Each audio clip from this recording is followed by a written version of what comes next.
আসসালামু আলাইকুম, সবাই কেমন আছেন? আশা করি সবাই ভালো আছেন। আলহামদুলিল্লাহ আমিও ভালো আছি আপনাদের দোয়ায়। আজকে একদম রান্নাবান্না একদম দেরি হয়ে গেছে, মানে একটার পরে রান্না বসাইছি। আর যে গরম আজকে, মানে আমি লাইটের আলোর চোখে দেখতে পারতেছিলাম না, এরকম মানে একদম আগুনের মতো লাগতেছিল।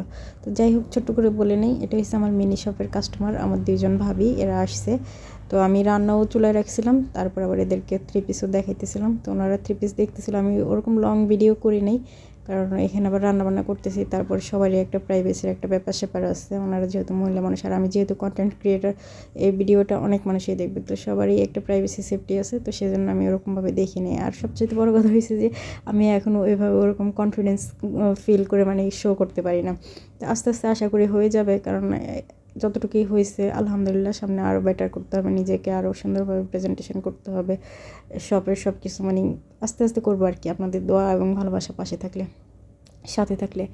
আর এই যে এখানে একটু পেঁয়াজ ভাইজা নিয়েছি, পেঁয়াজ ভাইজা এখানে সব ধরনের মশলা, মানে মুরগি রান্না করতে যা যা মশলা লাগে সবগুলো দিয়ে দিছি, দিয়ে একটু পানি দিয়ে ভালো করে ঝাঁকানাকা করে লাড়ায় চাড়ায় তারপর মশলাটা একটু ভালোভাবে কষাইছি। কষানোর পরে তারপরে মাংসের পিসগুলো দিয়ে দিলাম। আর মাংসের পিসগুলো যখন দিছি তখন মনে হইতেছে যে না, মশলাটা একটু মনে হয় আমি বেশি দিয়ে ফেলছি। তারপরে আবার মনে হলো না, অনেকগুলো আলু দিব, ছোটো ছোটো আলুগুলো আমি আগে সিদ্ধ করে চোকলা ছাড়াই নিছি। আমাদের চোকলা বললেই আবার অনেকে বলে যে সিল্কা, যার যেটা মানে অভ্যস্ত, যার আঞ্চলিক ভাষায় যা বলে আর কি। তো এইখানে আবার দিয়ে দিলাম 2টা তেজপাতা, তারপরে একটু গরম মশলা আর এলাচ। তো এগুলো দিয়ে ভালোভাবে কষাইতেছি। আর এখন আলুগুলোও দিয়ে দিছি।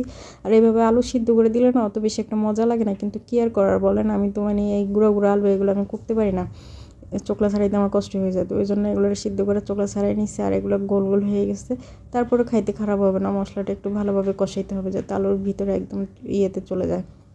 আর আরেকটু সুবিধা হয়, যেগুলো একটু বড় সাইজের আলু, ওগুলোর যদি কোনো একটা শলা বা কোনো কিছু দিয়ে একটু ফুটো ফুটো করে দেয় কাঁটা চামচ দিয়ে, তাহলে মশলাটা ইজিলি ঢুকে যায়। তো এখানে আলুটাও কষানো হয়ে গেছে, আর দিয়ে দিলাম পরিমাণ মতো পানি, তারপরে দিয়ে দিলাম 3-3টা বড় বড় কাঁচামরিচ। আর এই যে এখানে একটা গোড়া ফড়িং ধরে নিয়ে আসছে আমার ছেলে, এনে বলতেছে আম্মু দেখে যান, আজকের কন্টেন্ট একদম ফাটাফাটি হয়ে যাবে। তো আমি আবার বললাম যেটা তুমি ধরে আনছো এটা তো এরকম অক্সিজেন পাবে না, ইয়ে হয়ে যাবে। পরে দেখি যে এটা গোড়া ফড়িং। তো ও বলতেছে কি একটা নাম, ওটা আমার মনে নেই। তো ওইটাকে ও বইয়ের বাসায় এরকম বলে আর কি। তো এই ফড়িংগুলো ছোটোবেলায় ধরতাম একদম, যখন গরমের দিন আসতো, ধানের সিজন থাকতো, তখন এই ধান ক্ষেতের আশেপাশে পাওয়া যেত। এগুলো কিন্তু ফসলের জন্য খুবই ক্ষতিকারক পোকা। তো এগুলো দমন করে রাখাই ভালো। আর আমি যে গাছ লাগাইছি ওইখানে মনে এই পোকাটা আসছে গাছের পাতা খাওয়ার জন্য। এদিকে কিন্তু আমার তরকারি রান্না হয়ে গেছে।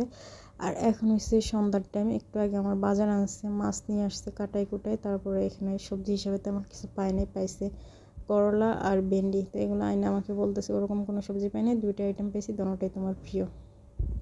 আর সত্যি কথা বলতে গরমের মধ্যে এখন এই সবুজ শাকসবজি এগুলো খাইতেই বেশি ভালো লাগবে, মাছ মাংস একটু কম খাওয়াটাই বেটার। তো আল্লাহ হাফিজ বন্ধুরা, সবাই ভালো থাকবেন, সুস্থ থাকবেন, সেই দোয়া রইল। ভিডিওটি ভালো লাগলে অবশ্যই লাইক কমেন্ট